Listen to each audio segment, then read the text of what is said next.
In this video, I'm going to show you how to rebuild a chemical injector. This is a dual barb. A single barb is exactly what it says. It's single barb.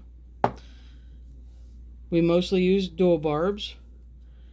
This is a 1.8, and the way you check that are by these.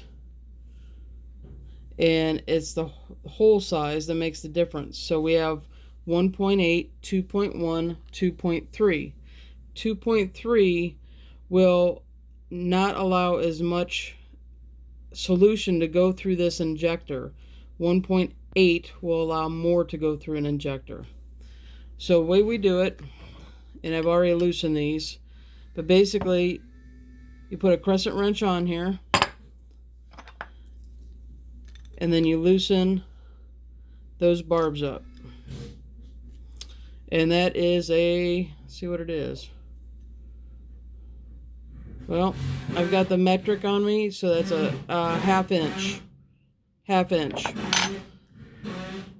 So we'll unscrew here, and you want to be careful that you don't drop anything. So I like to take them off like this with the barb straight down, pull it straight up, and then you will have a very small spring.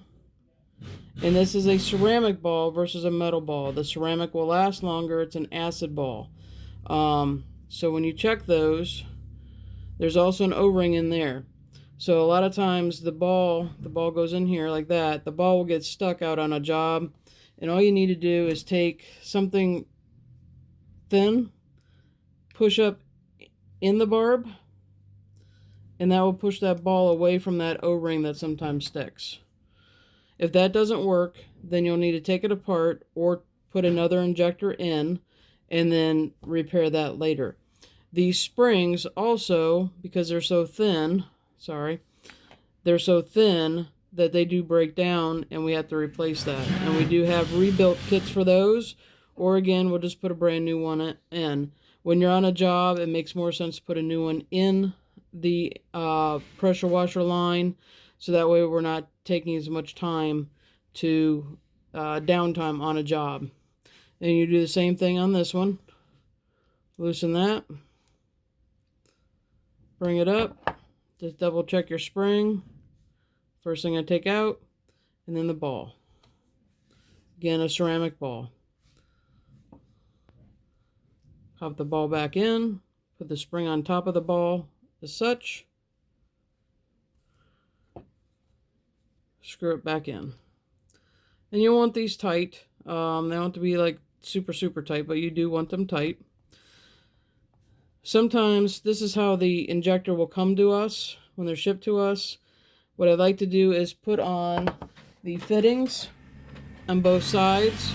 This is a 3/8 female pipe thread on both sides. These are male pipe threads. So these fittings are called quick disconnects. So one will go on one side, the other will go on the other side as such. A lot of times we'll have those already installed, so that way when we're out on a job, it's just a quick swap out. It doesn't take that long at all to do. So, and then you have the little injector pieces again. These little pieces with the hole diameter, different sizes. Sometimes you'll need to replace those. And you'll take an Allen wrench, which you'll have in your maintenance kit. That is in there as such. So you just put your Allen wrench in there. I already have it loosened up. Those you do want to have snug as well. And again, I drop it down like such, so that way you don't lose it.